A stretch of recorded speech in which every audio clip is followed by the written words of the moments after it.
Welcome to another episode of Household Filmmaking. I am really excited today to have a couple of scumbags on my show.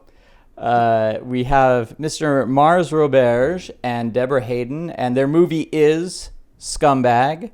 This is a longtime festival darling and a really kind of fun original movie, which my understanding is based on Mars's personal experiences to an extent. So I will say to Mars and Debra, welcome to the show. Thanks for being on. Thanks for having us. Thank you. So this has been a really, I think it seems like it's been a whirlwind, exciting time for you guys. It seems like you never stop. There's always another screening. You guys are now out on demand, video on demand, and I don't know. Is there a Blu-ray as well? Are there hard copies, or is it all streaming? It's all streaming. We can go the Blu-ray route. I just didn't think it's really hard to kind of make your money back that way right now. So we wanted to see how the streaming went first, but there are avenues for us through our distributor to go into like Redbox and that stuff. Just these days, I don't know anybody that buys Blu-rays except me. I think a lot of people are starting to buy them again because there's been incidences of people purchasing video on demand stuff and then finding out that they don't own them anymore because it's just kind of out there. It's just digital. There's no material thing to own, and people like owning that. So there may be a resurgence. But first of all, I want to hear. This is when I first saw your trailer for this movie, it's like an outrageous trailer. You have Ron Jeremy, the I guess former porn star, maybe he's still doing porn or whatever, but it's just like a really eccentric, out there cast of characters. But I wanted to, for the audience, get kind of your synopsis of what this movie is about, and also it is a very personal movie for you. It seems that way anyway. Yeah, so it's basically about my life during the 90s. It was a dark period with craziness and drunken debaucheries, trying to keep up with a very minimum wage job during the 90s in Toronto while I was a DJ and I needed a job. So I got a job at a telemarketing company. And the actual synopsis of the film is a boy needs a job and the job cost him his life. It's about a goth DJ named Phil who needs to make the ends meet, so he gets a job at a telemarketing company. And within a few weeks of keeping up with the murderers, drug addicts, all the bad people that are there, crazy people, he starts to lose his mind, battles the law, battles addiction, and tries to save the only sane thing left in his life, his girlfriend Christine, played by Debra Haden, who is his ground, but she has a day job as a manager at a sex shop with Nina Hartley, her coworker, who is a cougar that works with her. And going on with the whole like Ron Jeremy thing, my eccentric cast is basically I funded the whole movie myself. With the exception of $3,900 that I raised off Indiegogo. And we have 220 cast members, 220 roles in the actual movie. And it was basically like I would save up to film one day a month. And within those 3 weeks, I'd think, who's cool that I can find to be in this film? Who knows who? And then I just approach them and they'll be like, hey, I want you to be in this film that we've been shooting for half a year already, and you're going to have a pretty cool role. Can you come out? And that was kind of how it worked. With Ron Jeremy, it was basically some guy that I won't name who I fired halfway through the movie. He wanted to impress the girls on set. I might as well call him Name Dropping Joe because that was like his whole deal. And one night, I think we were filming in Burbank, and he wanted to prove that he knew Ron Jeremy. And I don't know if it was a bet or whatever. And before I knew it, Ron Jeremy was walking around this office at 2 a.m. or 3 a.m. in Burbank. Everybody's taking selfies, and I'm thinking, I'm trying to make a movie, and Ron Jeremy's here. you either have to leave or you got to be in the movie. So then, then we put him in the movie, and he was perfect for it. And then I think he left because there was no single women on this site at 3 a.m. in Burbank. So he tried, though. He tried. so then he left, and I've never seen or talked to him again. It was like one of these weird things, Wow. How it's kind of worked out. You got him to sign a release first, though, before he left, right? Yeah, he signed a release, but the person who I fired, which very well be his like nephew, he shot this whole movie avoiding signing a release paper because he wanted to be my business partner like Obi-Wan Kenobi in Star Wars. And I was like, I can't deal with this guy. So, I replaced him, and we actually had another actor come in after 8 months of shooting and redid all of the scenes that the other guy did while I had like this flame artist CG him in every shot. And because I had edited the movie as I went, I'm the editor, I was able to know exactly frame by frame, shot by shot, what I needed from this other guy, and that's how we were able to pull it together. Wow. So that ended up being a lot of extra work for you because... Yeah, it was. It was about another month of work, at least, maybe a month and a half. And luckily, I work at a post-production house, and I work around a really good special effects guru named Josh Kirschenbaum, who basically does all the CG for every Apple commercial and stuff on TV. And he helped me out, and we were able to between him and this other special effects artist named Savan Najarian, who was also an associate producer on Scumbag, we were able to like CG the other person out of the movie so that the one character kind of came in, the actor, 2/3 of the way into the movie, and he acted by himself, and like only until the film was finished he started meeting all the actors that were in the shots with him. He never even met them, and nobody can tell. It was like pretty good. So that's amazing. I mean, for an independent film, you have name recognition, you have huge cast. That was something that really impressed me because when I shot my indie film, I was like, I can afford 6 actors and that's it. And you also have visual effects shots that nobody knows are visual effects shots. So, I mean, like, as far as budgets go, is this like still on the micro budget level? Were you calling in a lot of favors, or did you spend more money than you intended? It's micro budget level, but I've called in a lot of favors, and everybody kind of worked on spec, so even on a low scale, if I were to be able to go back and pay all the people on spec, this movie was probably about 130 grand, but it would easily cost $1 million if it was SAG, or if it was like, it's just one of those, a lot of favors, and the by having so many actors that worked against me and it worked for me. It worked for me in that, when people are working for such a low scale, they're going to take the paying jobs and the higher paying jobs as you go. So it'd be like, I can't put these 5 main actors in this month. Who can I put? Well, I've got 220 roles, so I'll shoot this and that. So it only got to be very serious about the planning towards the end of our last couple of shots, our last couple of scenes, our last shooting days, because there it was like, okay, look, you have to miss work. You have to be on set, and there's no buts about it. Like, we need to finish this film. So, but I was able to juggle all kinds of stuff.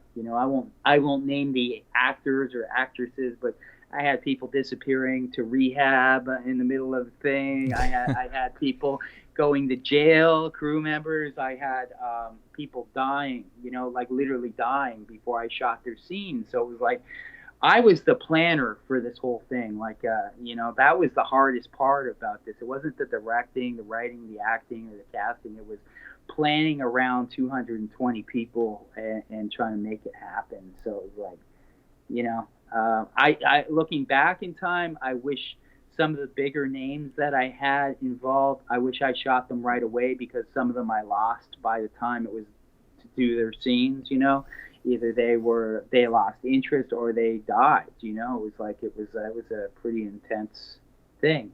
And if that wasn't enough for you, try you're about to start shooting, and you find out one of your main characters has a what do you call it?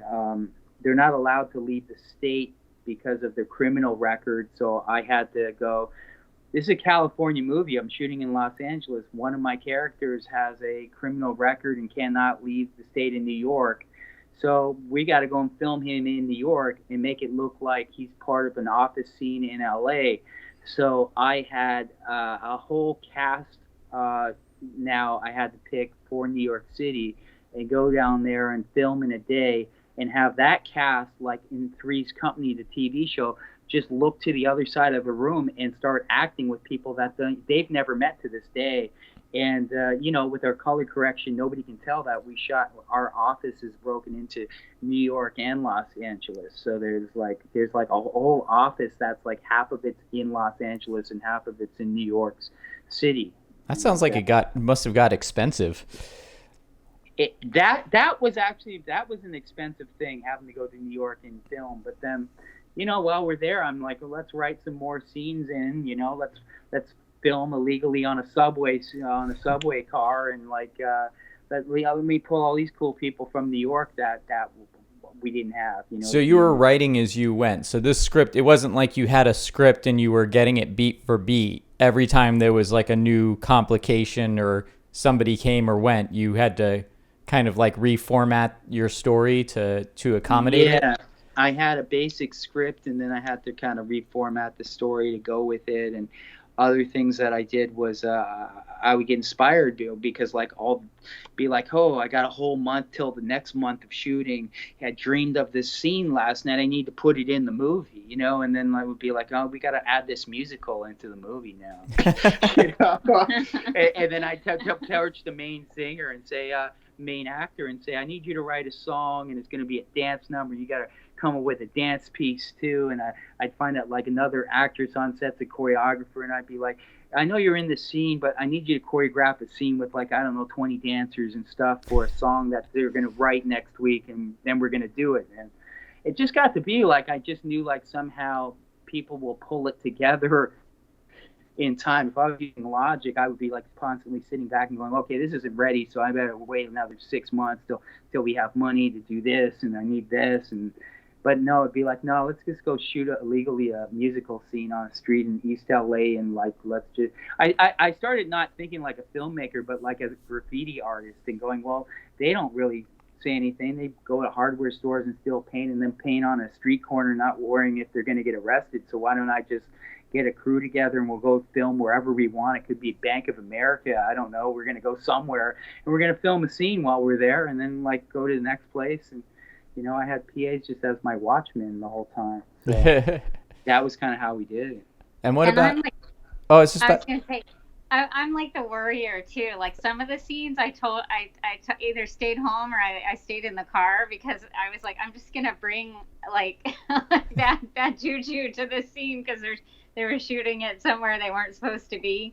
So I would be like, I'm not going to this shoot today, not this part. I'll meet up with you in an hour. I don't want to be the nervous Nelly sitting there while you're doing this. You're like that one kid that when a bunch of friends are going to go TP a house, they're like, oh, I'll stay behind, just have fun. Right.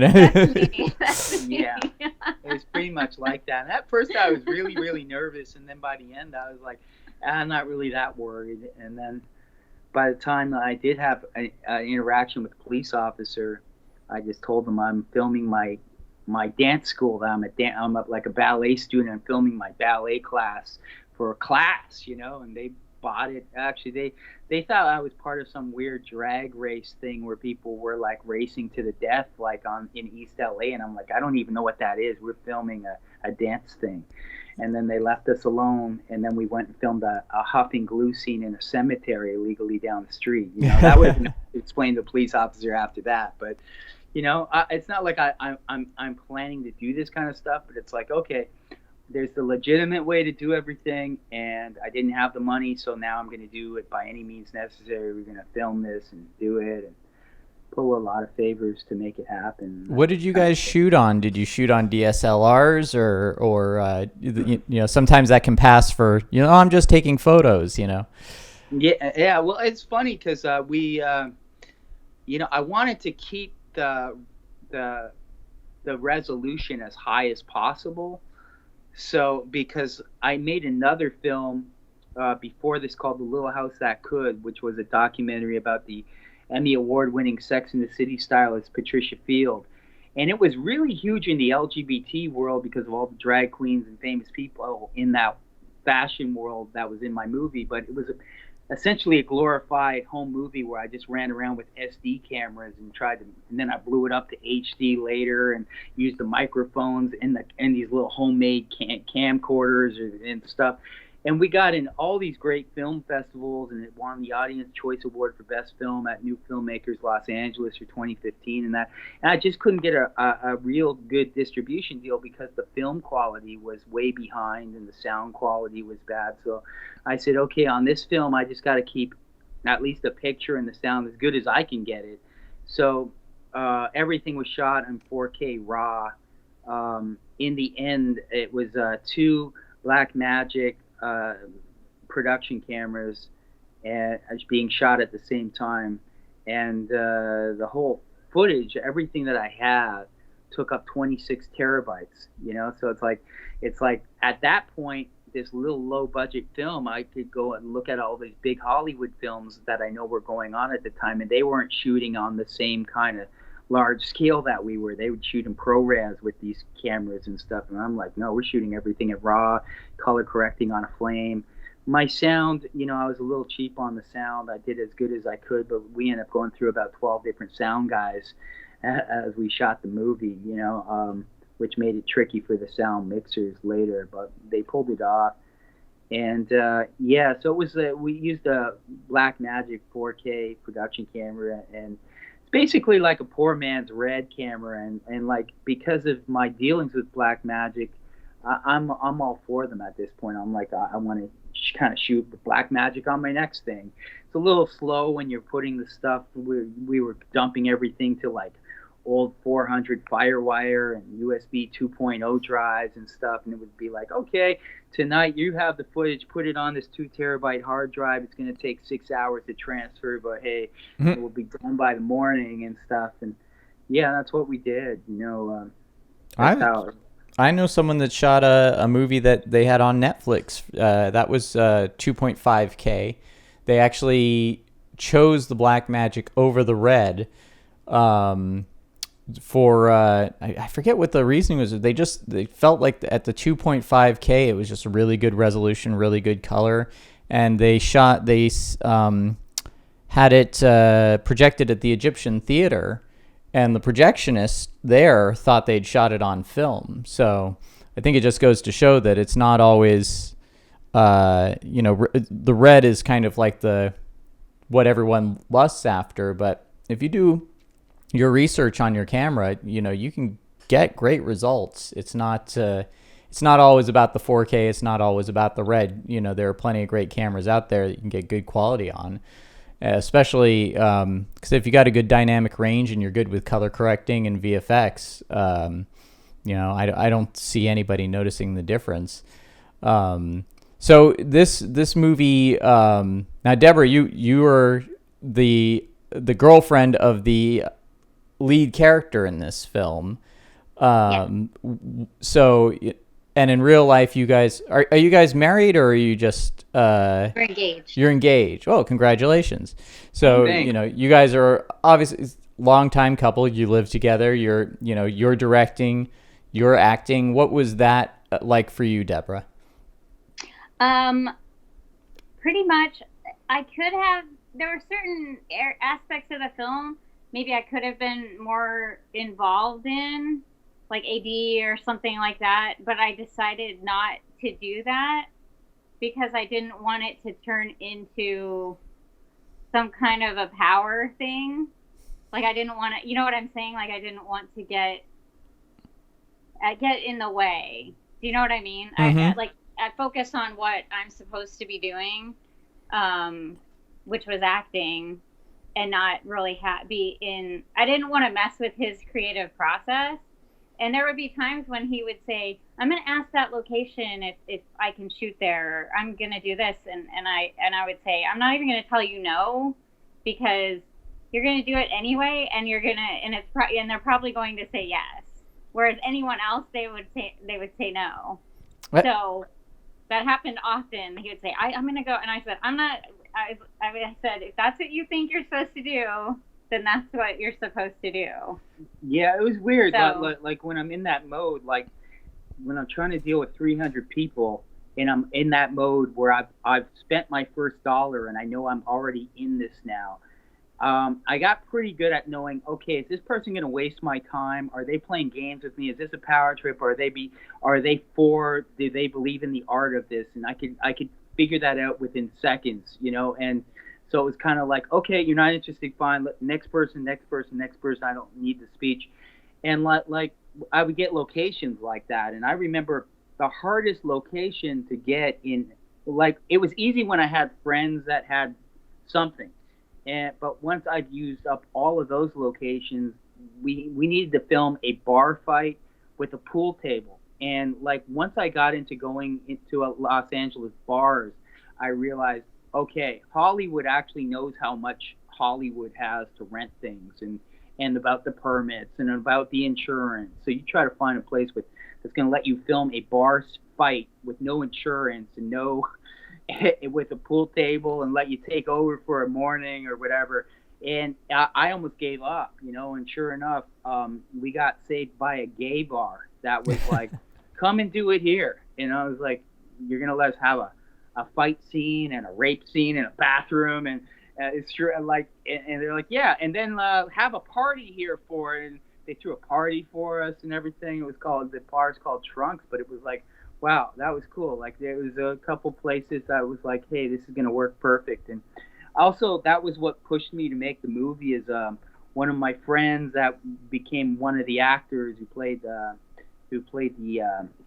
he's kind of the executive guy at the end of the movie that, you know, gets in a fight. I can't really give away the ending, but he had an Aflac office in Burbank, and I looked and I'm like, wow, there's exactly the same amount of cubicles, 21, as the cast that work in an office, and you're going to let me use this pretty much for free?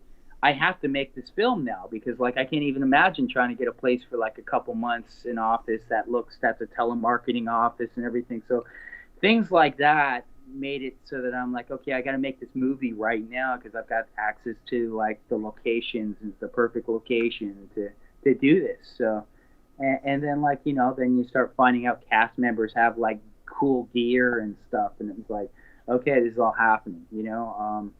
I'd imagine it's a double-edged sword. You know, when you're in the Los Angeles area, you know, it's kind of like you said, everybody wants a permit or everyone wants a cut of money, but at the same time, you're also in an area that is saturated in talent and people who own their own gear, so they can bring that to the table as well. You know, I've heard other people say, you know, shooting in, you know, like if they're shooting in Oklahoma or Montana or something like that, they never have to worry about permits or anything like that. They just, you know, oh, you're shooting a movie, cool, I want to be a part of that. But at the same time, the talent pool isn't there. So it's kind of a double-edged sword. Do you think that ultimately shooting where you did made it easier, or do you think it would have been easier if you had been out somewhere where you didn't have to fight for those things? Well, it's like you said, it's a double-edged sword, because when I filmed in LA, everybody's an actor here. Everybody has the best camera kicking around, or lights and stuff. And you're like, how do you even have lights? I didn't know that's what you did. So that was cool. But filming on the streets out here was really scary, because people are like, if you don't have insurance and you don't have a permit, you're going to jail. And that's the bottom line. Like, that's what I kept hearing. And I'm like, and I know when I used to live in New York City working in nightclubs and stuff, when Giuliani became the mayor, it was kind of like, all of a sudden, if you put up a poster for your nightclub, you're going to go to, like, people were going to jail because it was like illegal, a poster on a wall, you know, like they were going to jail for that. So I'm like, I was told I'll go to jail if I get caught filming out on the streets without a permit, and that was scary. but I had access to the gear and the actors, which was a good thing. Whereas in New York, I went on a New York subway and I said, "Hey, we're from Hollywood. We're making a movie. I need everybody to move off this train and to the next train at like rush hour." And they actually listened to me, let me film there. And one time with my other documentary that I filmed in New York, police actually helped us like get people out of the way. I didn't have no permits and stuff, so that was cool. But because of the I find that the actors in New York, I don't want to put people down, but they're so into this theater thing that it's like overacting all the time. It's hard to like bring them down to, hey, this is a movie, okay? This is not like you're not on Broadway. That's a little tricky, and the crews and the gear is a little harder to come by. And the rents are higher there. That everybody wants money. Like I feel like if you shoot in New York, which I want to do my next 2 films in New York, just because of the setting and stuff. It's like more expensive because everybody, they demand more because there's less people that do this on the crew side. That's interesting about what you said about the difference between New York actors and California actors, though, because I've certainly experienced that. I think it was Michael Caine that said the camera's like a laser scalpel. It captures every tiny thing you do, while actors are taught to stage actors are taught to act to the back of the room. So if you act to the back of the room with the camera, it's too much. It's like it's like audio clipping or video clipping, but in terms of acting, it's spiking the needle way too high and you can't use it. Yeah, it's kind of like that, but we just had to work with them and get it to kind of, I let certain people play it out because there were so many different roles in that. But now I know in the future it's like, okay, just pretend you're not acting. I don't want you to act. Because they love to do that where they project, and it's like it's a thing. It's a Broadway and theater rules New York more than film does. They got like 2 studios and that's it. So what was you said you did a documentary before this. Were those your first film experiences? It seems like, have you always been a film person, or is this a medium that you found later on in life after having these experiences? Because you said a lot of this is based on your experiences in you said Toronto? Yeah. So basically, as soon as I graduated high school in Canada, we had 5 years of high school at the time, grade 13. I went to York University, which is just outside of Toronto, and I got a degree in film production and screenwriting there.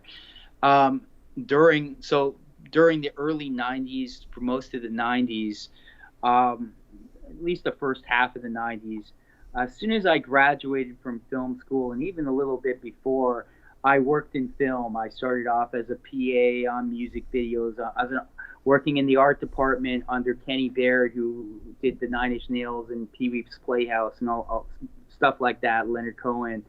And then from there, just like I became a grip in IATSE, a temporary grip, working on like bad Steven Seagal movies and stuff as a daily guy. And it just became like a 9-to-5 where I had no interest in film. It was like working on a construction site to me. And I was an editor for a popular music video company called CATWALK Productions. I did a lot of stuff in music videos, I was Jesse Terrero's first AD that I ever had, and he went on to make Soul Plane with Snoop Dogg and all those hip hop videos of 50 Cent and G Unit and all that stuff in that time period, or the early 2000s. He was the guy, but I was his first AD, so I learned my planning through these music videos where they shot in film, and they tried to shoot $100,000 music video for like $5,000 through grants and lying and stuff. And because of it, I'd have to plan out about 20 locations in one day,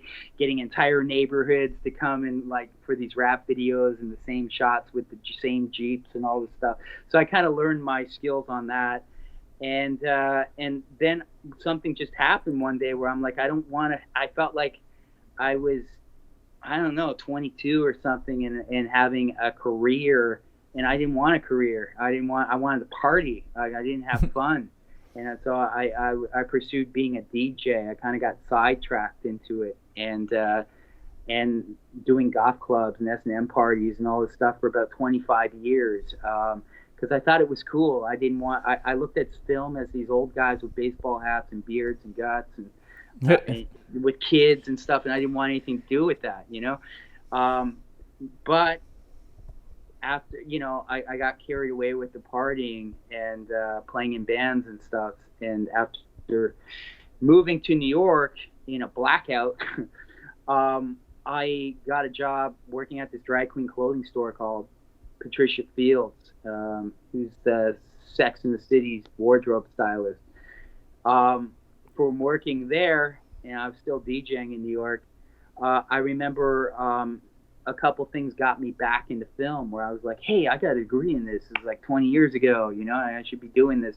What happened was I started playing in bands that I wanted to sound like the group Garbage. So it was like electronic bands.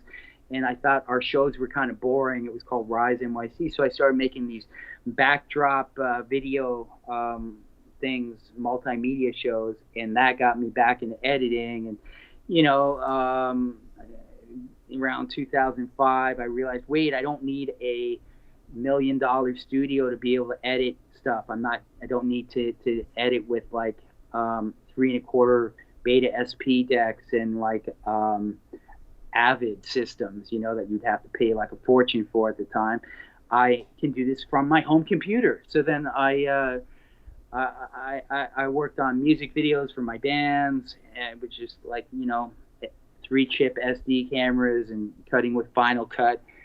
And from there, working at the store, I remember somebody wanting me to put together something for Mattel for some presentation that they would pitch companies to like do a merger with their store and like these corporations. And I guess I did really good, and I got them a Barbie deal where Barbie was like working with them. So then they're like wanting me to like cut stuff for like parties that they were doing, and then they kept giving me all this old footage from the store's been around since the 60s. And all of a sudden somebody's like, hey, you should make a movie about the store. And I'm like, I don't want to make a movie about the store, but this other girl kind of did. And she got really high and just left interview thing one time, which, you know, I was kind of helping her, being extra camera. So the next thing, I'm taking over this interview. And next thing, I'm like, okay, I'm making this movie. Everybody's talking about me making the movie for the House of Field called The Little House That Could. So somehow I started filming everything, every party thing, and trying to put it together, like what I learned in film school, how to make a documentary.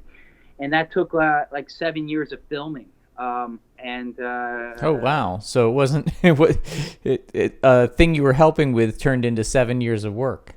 7 years of work, you know, and then moved out to California, added another year to that, filming a couple of other people from the store. And next thing, it got a really good response in the film festival circuit. And Debra, at the time we started dating, we had a world premiere at Frameline, which was interesting. I remember going to Frameline, which was it's the oldest LGBT film festival in the world, out of San Francisco. And I remember standing in front of like this whole crowd of people in this old theater saying, I'm going to make your town gay through my movie. I was just joking around, and I got like dead response, you know, like all like this feminist crowd that like hated me or something. And we just kept touring with this movie because like more people wanted to see it. So as we're touring, I'm like, you know, I kind of got tricked into making this movie. It's a cool movie, but it wasn't the movie I planned. And so I kept telling her about like this crazy telemarketing world I worked in. And it was a script I kind of started writing in 1989. And it was based on another script I wrote about my DJ experiences called Smog.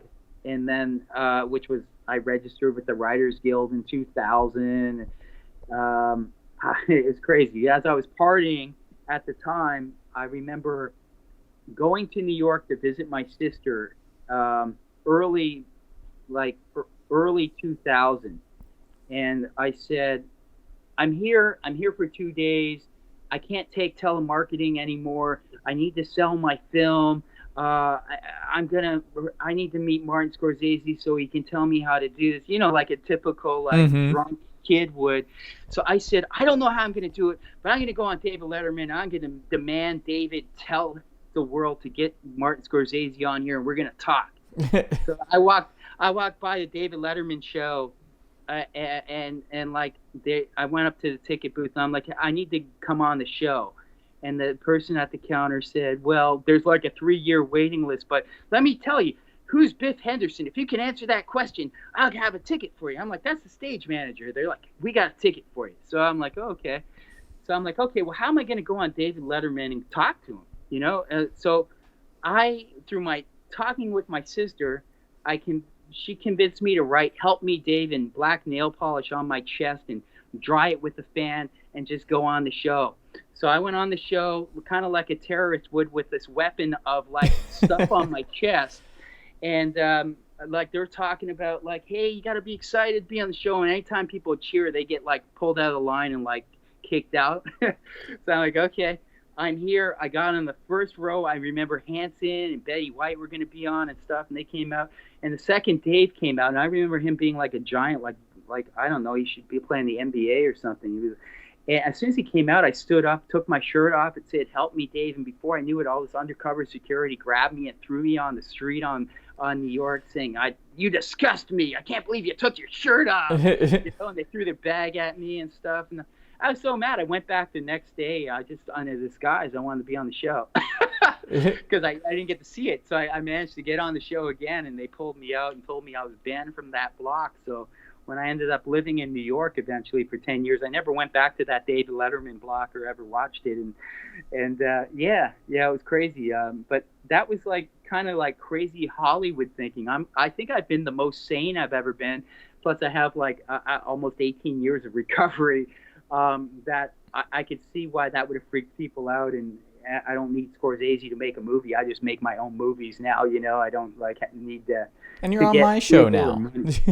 What's that? I said you're on my show now. I'm better than on your show, and that's all that matters. So that's kind of it, And so this movie Scumbag's been a process of, I don't know, do the math, from 1989 till now, and we're still touring with it. Is telemarketing really like that? Because I mean, in your telemarketing world of the movie, it's like everybody is. It's almost they're not supernatural, but it's almost kind of like a collection of supernatural beings in their personalities, and in this kind of collection of people he finds himself in. Everyone's distinct in a kind of a dangerous or edgy way. Yeah. It was so weird. I remember saying to myself, I was only going to do that job for a month, but I looked around and the characters were so eccentric. I'm like, I just got to stay here a little longer so I can write about this because it's interesting.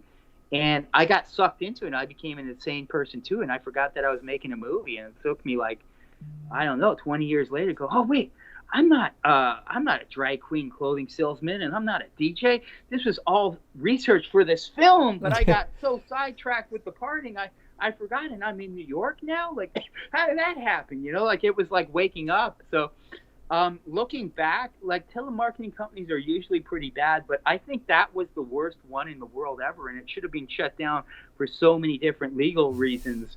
But it wasn't. It was eventually. So, like when I meet people that are telemarketers and I try to explain what happened, they kind of believe me, but it's a little bit more darker, like you don't watch people get blinded at your job. That's just not a thing, or it's like Alice in Telemarketing Wonderland. Yeah, pretty much. So and it was a true thing. So now that you've completed the film, you I know it was going around festivals for quite some time. I mean, you finished this film was it 2014? Our last official shooting date was December 5th, 2015. And then, I spent a couple months editing it after that, only a couple months because I've been editing it all year as I went. But the sound mix and everything else I had to get done. but I was so picky on what I wanted the first film festival to be, because I did learn from sales agents in the past that it's kind of like your first festival is everything, and then it all goes kind of downhill from there. So I held out for the best one we could, and I was literally applying from May till the end of 2016, and I end up saying, oh, the film is, I was smart enough to like just add little things to the film as during that year to say it's not finished yet. It's not finished yet till we play the first film festival, then it will be finished, because the second you say a film's finished, you got about 2 years of the festival circuit before they say, oh, this is too old. So we got in Rotterdam after I was hitting up festivals for about 8 months, and I remember people going, why don't you just do this one and that one? I'm like, no, I want to do a really big one, and I'm going to see if they don't pick it, then the next year will be to apply for every other festival. So I'm kind of glad I did that, because Rotterdam, it was a cool place, and I was actually so inspiring that I want to make movies just so I could go back there again. It was a cool time. And I'm from Toronto, and Toronto didn't do anything to help me. And when I go back there, I play in a film festival called Censured in Canada, which is for Canadians that are mad at the Canadian film industry, because it's all about who knows who and who rubs shoulders with who. They give the grants to those people, they let them in. Basically, you got to go to Norman Jewison's film school to be accepted into the Toronto Film Festival and live there. That's the hidden thing that people don't know. They're more willing to take people from somewhere else, so yeah, that's been my dealings with that. But we're not finished the film festival circuit. We started playing in January of 2017, and we're actually playing next two weekends from now, Saturday, October the 6th, at Planet 9 Film Festival, which happens in North Hollywood, at the California Institute of Abnormal Arts. So we're playing a whole bunch of films there, and I think we're up for awards there. And I'm still actually waiting on about 8 film festivals left, but by December of this year, we're done. If we aren't picked by one of those 8, that's it. I'm done. I got to move on to the next project. I've been essentially hitting up film festivals for Scumbag since May of 2016, and we're available online in North America through Freestyle Digital Media on most of the VOD platforms. And, I was going to say, yeah, you have a distribution deal. So why do you keep doing the film festivals? Do you just enjoy the film festivals, or does it still help get people ordering through VOD and that sort of thing? Is there a benefit to it, or is it just or does it help get you motivated for the next movie, or get more people at the festivals aware of you so that it'll be easier to get the next movie in? Yeah, it's a bit of both. It's we're signed to a cool distributor, but there's no advertising involved. It's all word of mouth. So I keep running around trying to spread the word. And you had asked me some things before we started about another film. I won't name that other film, but yes, we got ripped off by a big Hollywood movie. And because of that, because it's almost being silenced, I am going town to town telling everybody personally what the hell happened. I can't print it, I can't do it, but I want these guys to know in Hollywood that you're dealing with some crazy people here. We've been touring the world since 2017, going to pools at horror film festivals in Sweden, just to spread the word. So somebody thinks they're going to come and steal all my ideas in 1 month and make $17 million without me saying anything. Well, that's how the underground works, and that's how the word spreads and stuff. So God help you. I wouldn't want to be you. And I think it's an interesting point, because it's a different era now. I think you have a conventional way of thinking that's been a way of thinking for decades, but now there's a new crop of people. There's a new generation that imbibes their entertainment differently as a new culture, and it is it's completely outside of the old school way of doing things. I think the old school way is either completely oblivious to it, or they don't take it seriously. But as far as I can tell, it's it's kind of like that. Was that what they call them in Monster High, normies? Like now there's like a whole generation of people that call Hollywood and, people who watch just, only consume Hollywood movies and are looked upon as the older generation. They call them normies. And it's like there's a whole generation of kind of counterculture people now who just see all of that as like the old guard, and it's dissolving away. They just don't know it yet. Whether that's true or not, I can't say, but there certainly seems to be a consensus that that's true. Has that been your experience? Do you feel like there's kind of a rising culture that's going to take your way of doing things much more seriously? I mean, it certainly seems to me that there is.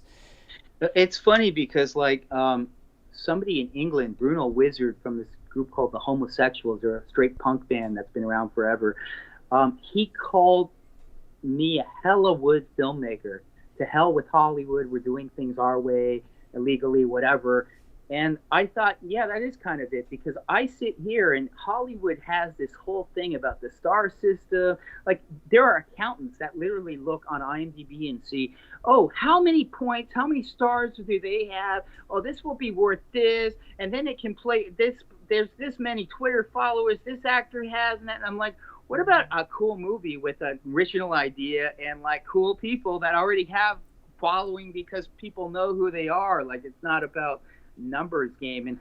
And I'm trying to show Hollywood, hey, we're beating you in a lot of these festivals and we have nothing to do with you and we spent so little money, but because we're in tune with the streets. This is the movie from the streets for the streets. And it's like, and I think people are catching on to that, because like they'll watch Scumbag and they'll be like, how can you say that stuff? It's so anti-PC. And I'm like, because I can, because nobody's telling me I can't, because I'm paying for this and it's about real life. And I'm sorry if you're closed off with your Hollywood way of thinking, but like in real life, especially where I was from in New York, this is how people talk, and I'm trying to make a movie about real people and how real people talk and real problems that happen and stuff. And if you don't like it, there's the door. Like I had to put a disclosure on our poster that said, a warning will offend the mundane. I like that. That's the deal. I like that. There's people. Something I hear a lot in complaints about media. I'm big into comic books, so I hear this complaint about a lot of comic books, modern comic books, is people will read the dialogue and go, people don't talk like this ever. This is like agenda-driven dialogue. And it's funny you talked about the people looking at the IMDb counts and I've worked with actors who have been on auditions and been asked, well, how many social media followers do you have? And they're like, I'm acting here. I'm not collecting, this is not art through bean counting. Yeah. And another point, it's a big complaint about Hollywood is Hollywood, everything's franchise driven, and they'll keep pounding the franchise, even if they're, it's like Alien Covenant didn't do all that well. Even Star Wars, the Solo movie, didn't do all that well. There's even been a couple of Marvel movies. They don't talk about Ant-Man and Wasp didn't do that well. It's like you can only pound a franchise for so long, and if you can't get that. Like when the original Iron Man came out, no one expected that to be the huge hit that it was. Yeah. It was organic. And every time something happened, Star Wars was organic. The original Alien was organic. All these franchises that they cling to and keep beating to death, nobody stops to consider that those were all organic things that have now they're keep trying to milk it instead of trying to create the next organic thing. And that takes risk. In Hollywood, it's either a huge budget or, there's the indies, which only get so much exposure. No one's trying to make those mid-range budget movies anymore that could turn out to be the next cash cow for them because they don't have any faith in the artists. They're just trying to, like I said, make art through bean counting. And accountants aren't artists. Accountants aren't, they don't understand how an audience responds to art. They don't, and this is something I say a lot. nobody seems to have any faith in art anymore. There's always got to be an agenda or something like that. It's like that, and I think it's going to have to change, because like I spent a week camping out at American Film Market, probably 2 years in a row, just trying to see what the whole deal is. And I learned there that there are like this buyers from Korea that will sit down, watch an American film with a calculator and count how many explosions there are. And apparently if there are over 13 explosions during the film, they'll buy the movie. But like, this is true. Like, I actually heard this as a fact, and I'm like, wow, that's what you're basing your movie on? 13 explosions, and it's a good movie? Like, I don't want to see those films. I'll see you. I don't want to make that film if you're going to tell me this is how I get paid. Like, I don't know. I'm not really driven by the money of it. To me, it's kind of like I want to be a brand where people follow me because they know that you're going to get a movie that's I'm making that not other people are doing. And I also like the touring thing because, say, Trent Reznor with Nine Inch Nails, his first album, I think he toured for about 5 years after it came out because he couldn't make his money back and it wasn't hitting. It finally hit, and it's kind of like, I feel like, the Universal isn't going to push Spike Lee so much as Spike Lee's going to push Spike Lee to get to that point. It's kind of like you got to let people know, hey, I'm a film person. This is what I do. Because I run around. I meet so many band people in a lot of these towns and stuff. But at least on the East Coast, there's not a lot of filmmakers running around saying, this is all I do. And I'm kind of like, stopped DJing and stopped playing in bands, and now I'm at that point where I'm like, I'm a filmmaker. This is what I do, and this is what I want to do. So I'm here, and I feel like touring and making connections and meeting people and stuff. It's all about saying, okay, be ready to watch my next film because it's going to be the same kind of weirdness, but it's going to be maybe in this genre or something. It's funny you say that too. I'll tell you something really funny. This is audio only, so people are listening. They're not seeing what I'm seeing on Skype at the moment. But it's, it's like I'm watching you talk. I've been doing so much rotoscoping lately. I'm going like, how would I rotoscope those two and change the background and that sort of thing. And that's kind of like the disease of being a filmmaker is that you're, it's so ingrained in what you do. It becomes, I think any successful person is successful partly because of talent, partly because of luck, but both of those things are worthless without persistence. And I think that once it's ingrained in you, that persistence becomes habitual. And that's what I'm getting from you telling me that, and there are people who I think they are almost shamed out of being persistent. And sometimes, too, when you say stuff like, I'm an artist, I'm trying to create art, I'm a filmmaker, I'm trying to create film, you're kind of up against the wall of the bean counter mentality where they're almost kind of like roll their eyes at that, going like, oh, what an idealist way of looking at things. Isn't that cute? Or, like, well, we're in the business of making money here. And hey, I'm a capitalist. I love making money.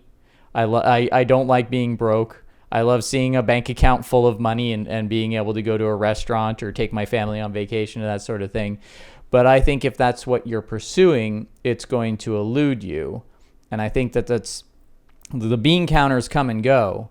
But well, the funny thing is, since the Harvey Weinstein, I think all of a sudden a lot of real estate people that wanted to get in the film so that they could get laid are going, I don't know if I really want to do film now. If I can't get laid by any actress I want, why do I want to be a producer? It's like they weren't in there for the right reasons to begin with, and like you were saying about the rotoscoping thing, I find now whenever I'm at some place and like, say my friend bought a bar or a coffee shop or a house, when I'm there, I look around and I'm like, how many scenes can I shoot in this place if I need to shoot here in the bathroom? What's the bathroom look like? Do they got a cool backyard? Would this look like a couple locations?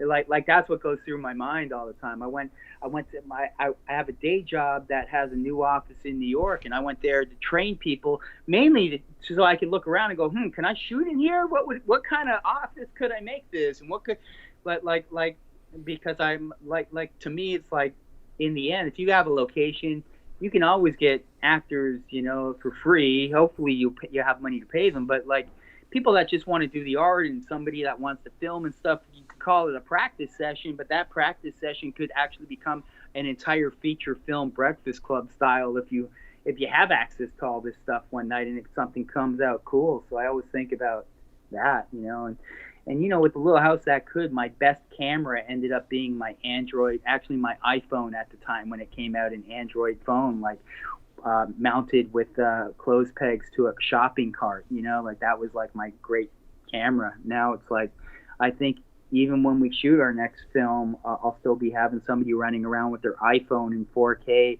so in case they can capture some cooler stuff, it's like, I look around all the time and I think, well, what can I use? And then if a friend writes a song, I know I don't want to go through publishing companies. It's like, you wrote a song, I'll make you a deal, let me use it in the movie and stuff. So when I hear a song, I think, oh, all right, cool, I should hopefully be able to use this song, and can I think of a great scene to go with this song?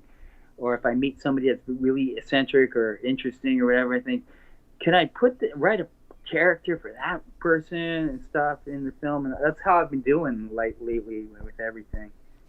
It's funny too, because this is something that I argue with people about sometimes. Everyone, screenwriters generally are like, damn the budget, damn what I think it'll cost.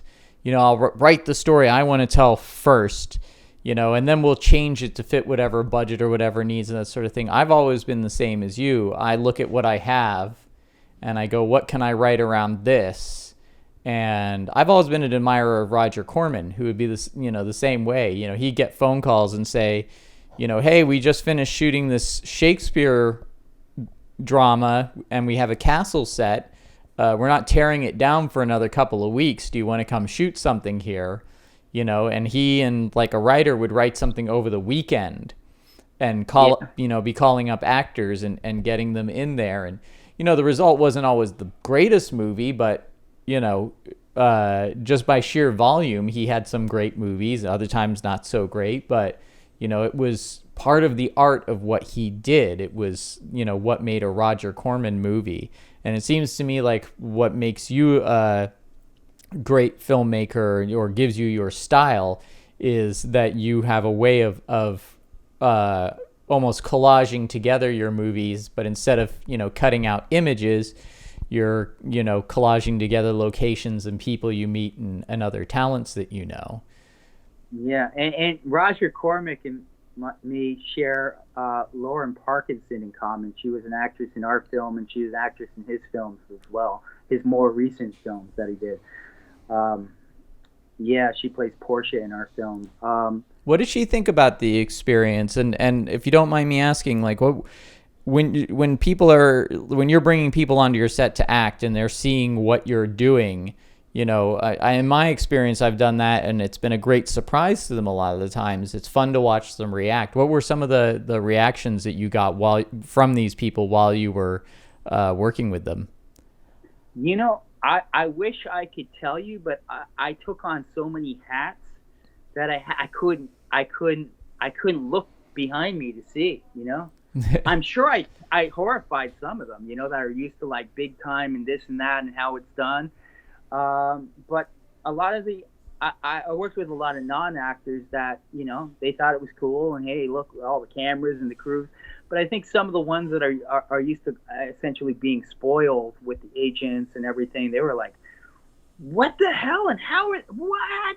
Like it was kind of like that probably, but in the end, the result that we got, like, I think we outdid a lot of the bigger budget films that these other people have been in. They still pushed these other films, and I'm like, hey man, we played in Rotterdam, we won awards and stuff, like, and we got distribution. So you had a non-actor, Princess Frank, who's the lead. He was up for an award for his acting.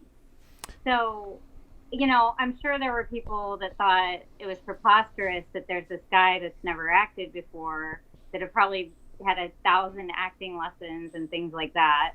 And there's something about someone being themselves and being natural, and you can't teach that. And he has that. Mars lucked out with finding him. that he happened to be that. So. I've heard that before, that sometimes you can get people, just pull a person in and they'll just be a natural. That is a thing that happened. Now, Debra, you come from a performance art background as well. Matter of fact, when I met you, I was showing in galleries, and you were showing in galleries as well, but you were doing a lot of performance pieces within those galleries. Was that kind of how you guys met? Because you both were kind of creating performance arts pieces? I actually, yeah, Mars and I have a mutual friend named Heidi Calvert, and she throws art shows as well. And I was at the time, and she met Mars in New York, and then Mars moved here, and we were actually all going to throw a party together, like an art party type thing. And we never came across the right venue. We couldn't. Things started to change downtown and get a little weird, and a lot of the art parties were kind of getting shut down. A weird element came in that was maybe not so much about the art, and so it got more difficult. The police started kind of cracking down on some of the parties. Oh wow. Yeah, so it started to change, but that's kind of how we met, is through her, and we were all going to collaborate on like a show. It's actually weird because I forgot all about that. We were going to do a show together because we were in a music video together for that girl that she was doing for her school. But I was just thinking, like, we're actually doing that art party next Saturday in Austin, Texas, for a Texas premiere, because we're showing the movie. But at the same time, we're kind of bored that we've been showing it so much. We've seen this movie 1,000 times. I was a DJ and a musician. She's doing music now. So in Austin, following the movie, I'm going to DJ like I would have at the art party, and she's going to perform a 3D multimedia show. So it's kind of like, wait, this is the art party. Right. We're doing it in Texas. Doing it like 6 or 7 years later. Well, as someone who lived in Austin, I will say that you chose the right place. I hope some of the people I know show up for it, because I know that they would really dig it. Yes, at the CATWALK. Do you know that place? It used to be called Clearport. It's on 6th Street. Well, there's a lot of stuff on 6th Street. 6th Street is kind of like the place to be. But yeah, I mean, I think you'll find the right audience there for sure. So if you're listening to this before that date, September 29th, 7 p.m. It's free at the CATWALK. Okay, Austin friends, if you're listening to this, definitely show up to this one. It's going to be good. Well, thanks very much, guys. I'm gonna have you stick around for my after show, but I want to thank you for being on. Before we sign off and head to the after show, are there any kind of final thoughts you want to impart to people who may be fans of the film, or other aspiring filmmakers who are maybe going to start down the path that you guys have traveled? Yeah, so first thing, follow us on Instagram.